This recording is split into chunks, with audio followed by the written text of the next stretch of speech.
North America. It's going to be Hammers Esports taking on Rogue. We're already started things off. No Maleen going to come out this time. We will only get one Maleen game here today. But it is going to be Scarf, Samuel, and the Kestrel coming on through as our first 3 picks. Interesting stuff, for sure. I love the Samuel Kestrel combination out of Rogue. That really enables them to try and play at range, make sure that they are kiting back at all times. It's a ton of early game pressure. It's a ton of early game damage that if Hammers misplays even just once, they can absolutely just snowball away with the rest of this game and punish Hammers for it. Not only that, but just the early game pressure that can come out from both of them.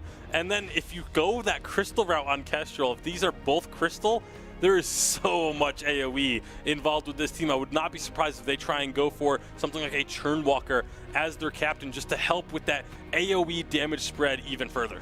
Tony is still on the board. If Hammers does not take Tony out of the equation right here, that's going to be a super strong option for Rogue. I actually love the Churnwalker ban. Like you said, I actually think Churnwalker genuinely would have been stronger than Tony in this situation. Hammers realizing that, recognizing that, taking Churn out of the equation. Rogue actually went for the Idris. I think that they're confident enough that Hammers are not going to pick up a Tony-Lyra duo. They definitely could. We've seen teams do it, running one in the support role or the Lyra in the carry role. But yeah, definitely safe drafting out of them for sure. Yeah, absolutely. And I think with the Idris pick, it's very likely that the Idris is going to be the one going Crystal. And now, because they couldn't get that Churnwalker, they say, okay, we're fine running this Kestrel as a weapon Kestrel. Just go for that single target, try and delete people in lane, win that 1v1 matchup, shove down turrets extremely effectively. It's something that Kestrel definitely has that flexibility and versatility to be able to do. On the other side, we see that Glaive coming through again, and then the Arden to follow up with a Lyra already on the board. Is this going to be that carry Arden? Definitely could be. We have seen carry Lyra. This might be the first time we're seeing carry Arden.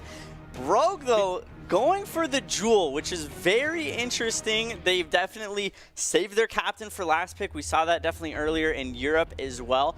That is something that can also sit in these backlines and do a ton of damage from distance. There's also the fact that a lot of the damage coming out of Hammers is directional, so she can get herself positioned in such a way that she always has that front-facing armor soaking up a lot of that damage. I actually really like the Jewel pick. I think it's a very fun pick to play.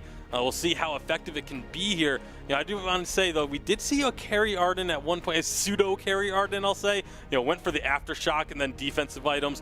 Didn't work out that well. So hopefully we'll see a little bit more damage, a little bit more offensive-oriented Arden. I would love to see the Weapon Arden come out finally. I'm still super big on Weapon Arden, especially on 5v5, but who knows? It could end up being, as you mentioned, the carry Lyra as well.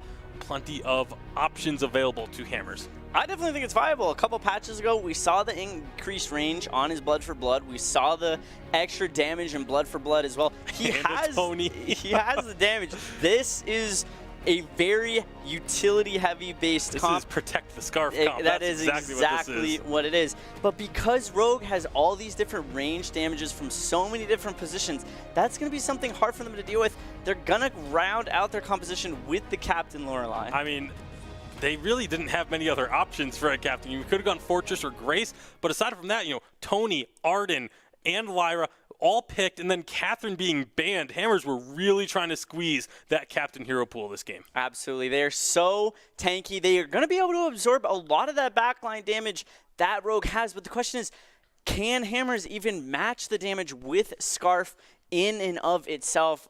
Time's going to tell. Yeah, we'll get to our players to watch for this game.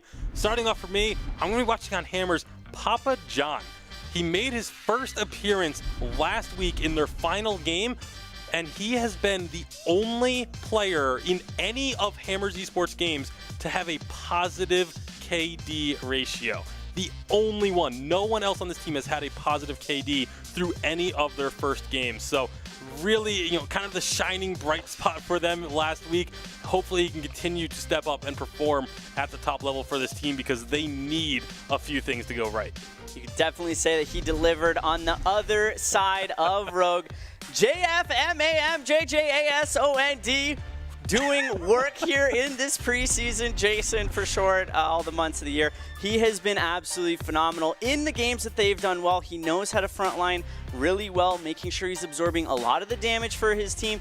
He needs to step it up, though. He has struggled against some of these higher tier teams. If he can kind of make sure he's on the same page with his carries at all points in time, he will definitely do wonders on this Rogue roster. Yeah, I mean, we've talked about, the Rogue having different kind of positions for the team, especially Evol switching to mid lane, picking up different players.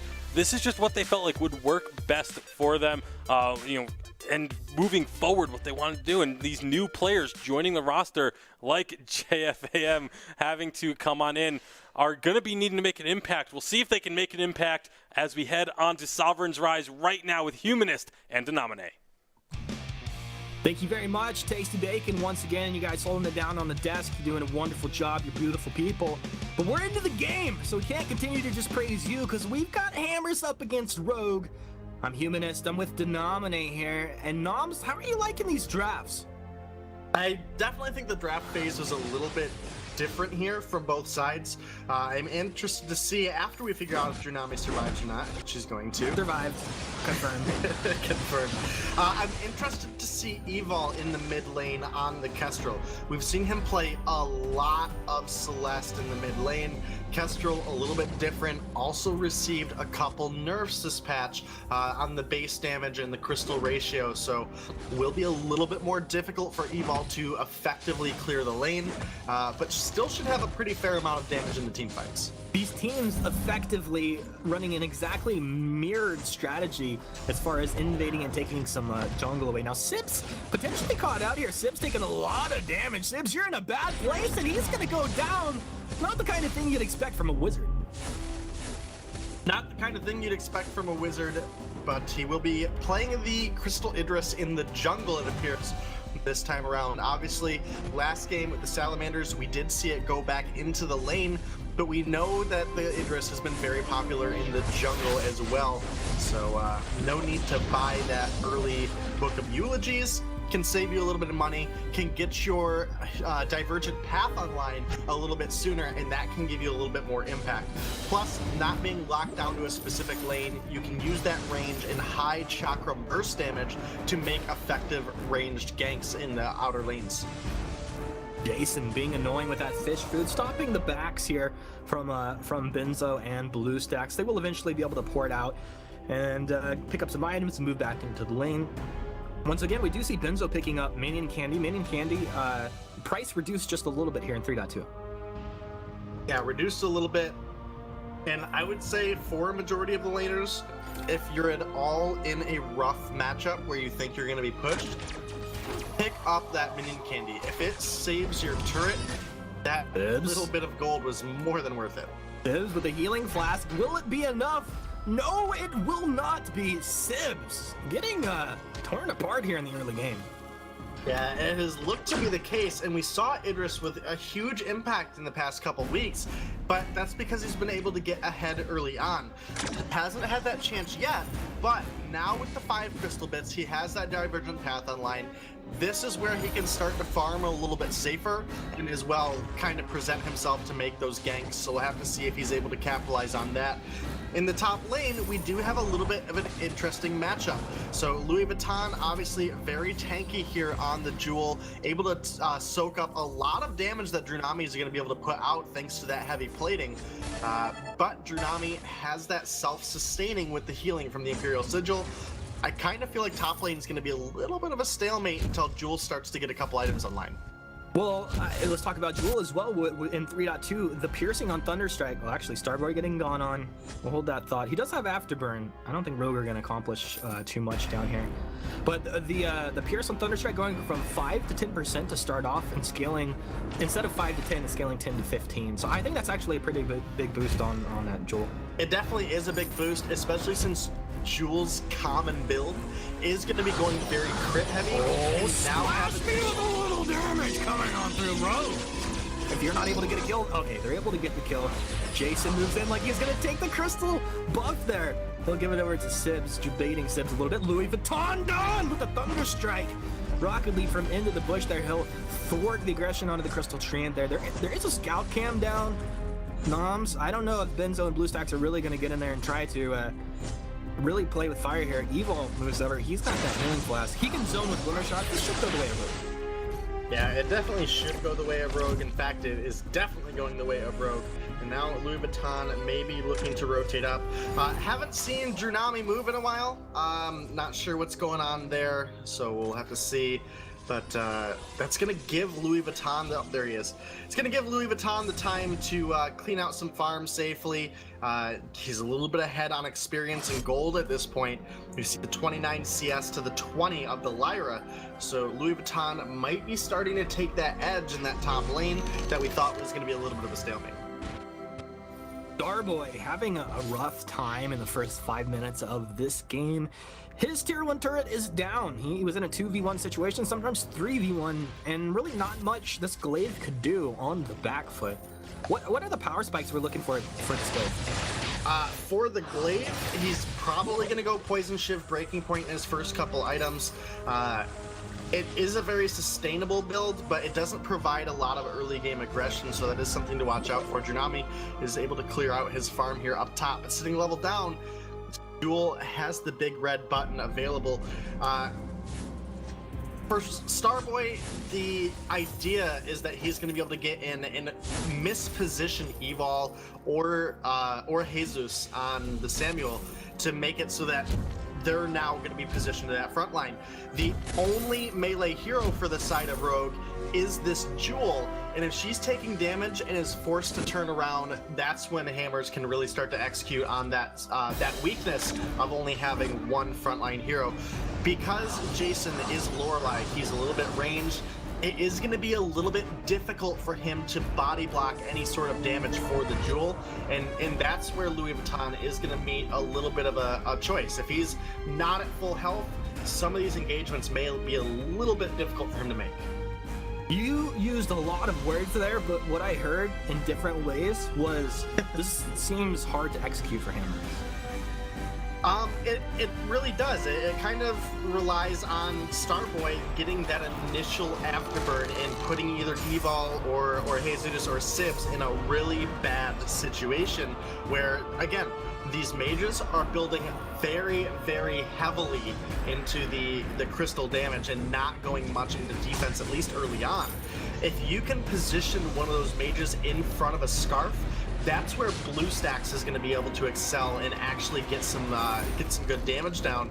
Drunami, the Lyra, while it can have some decent individual damage, kind of struggles in the team fights later on. Drunami, Arcane Passage is over the wall to try and contest the healing treant. Louis Vuitton down, still able to secure that up.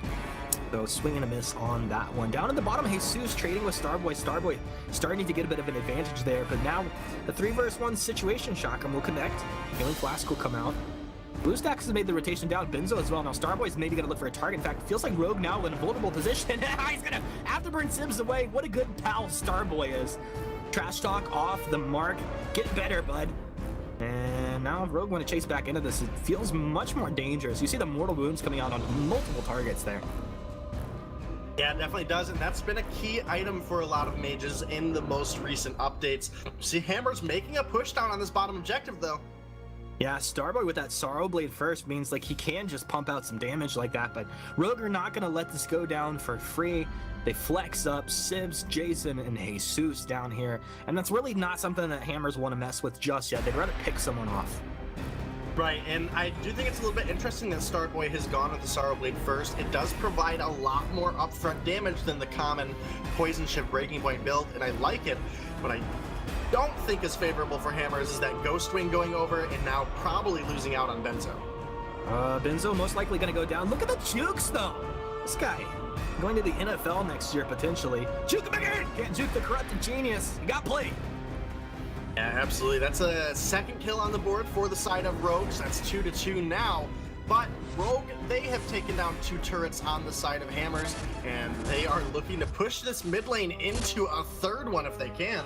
And look at the meantime, Drunami's been up in top lane for like 10 minutes. I know the game's only been going on for 9, but he finally takes that turret down after hammering on it. for pretty much the whole duration of that last skirmish. In the meantime, Rogue tearing on through this T2 turret here in mid. And you see the damage from this Ghostwing buff. It's significant when they're all pumped up now. A little trash talk here in the mid lane. Benzo, Vanguard, onto BlueStacks. BlueStacks trying to apply some damage, but getting met with some glimmers coming right back the other way. Evil sitting in that active camo, trying to bait someone right back into it. I don't think they're going to fall for that too easily, though. No, absolutely not. And if you're Hammers, you have to be cautious trying to chase down enemies. Even if one is low on health and you think you can come in and pick up that kill. Papa John, who was trying to get something done, but the Rocket Leap in from Louis Vuitton dissuading the aggression there. And now he moves in. Thunderstrike going to town, showing him what 3.2 is all about. And not finding a kill there, but a big red button, a true red button coming on through from downtown. Not able to secure any kills. A lot of damage. There's the damage spread out across pretty much the entire team here. Let's see. Hammers, do you want to heal up? And the thing is, if they heal up as well, this turret's vulnerable. It's just going to get melted down. So they're going to hang around. The BlueStacks taking a lot of damage. Defensive gauntlet comes down. Jesus will block it off. They turn around. They take one. They take two. Louis Vuitton Dong will hop onto his corpse, showing some bad manners, boosted manners. Starboy, show me what it's all about. Goes into the afterburn, not able to secure the kill, now left in a vulnerable position. Ella giggled by the arcade passage through Nami. A tsunami of no's for his team. Is Rogue able to take down 4? Probably take down the turret as well. They'll take whatever they want at this point. Yeah, that fight started off not only at a handicap for the side of Hammers, they were down a player for a little bit there.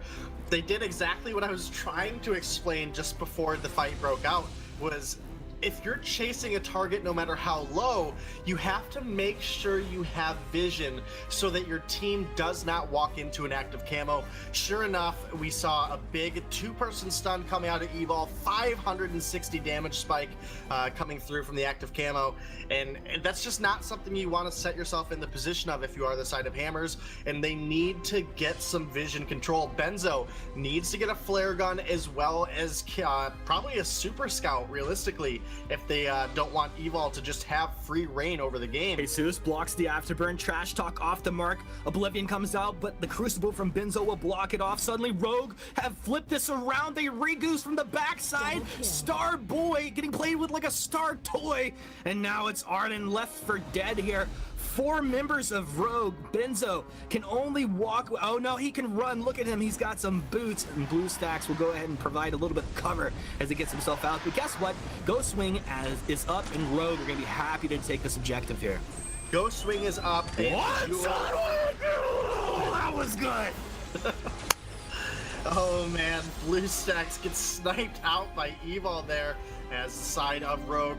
They go ahead and take that Ghostwing. The whole time was Louis Vuitton up in the top lane. He's gone with a little bit of an alternative build, but he was able to push that top lane in, get an objective, and now they've started up the Black Claw. And with the Black Claw pushing mid and the remains of this Ghostwing buff, they may be able to just close this one out here, you missed. They can do whatever they want at this point. Hammers, it feels like food. Rogue happy to play with their food at this point. Tsunami just getting chunked down to sub 25% health from like one shot coming on through. Now Blackclaw marches on down the mid lane. Rogue doing whatever they want. They can play this a little bit slow, wait for an opening, using a big red button because, hey man, you got it. That's one of the things that, like when you're playing like a weapon duel, you're just like, god damn it, I gotta use this occasionally. Oh, BlueStacks gets crit on down. Who's gonna be next? Looks like it's gonna be Benzo potentially. Oh, this flash damage coming on through. Rogue terrorizing Hammers. There's gonna be nightmares about this. Don't go to sleep tonight, Hammers fan. This is gonna be a rough one for you guys. Rogue look like they're gonna take this down in under 14 minutes. Just stop the healing platform. Do it.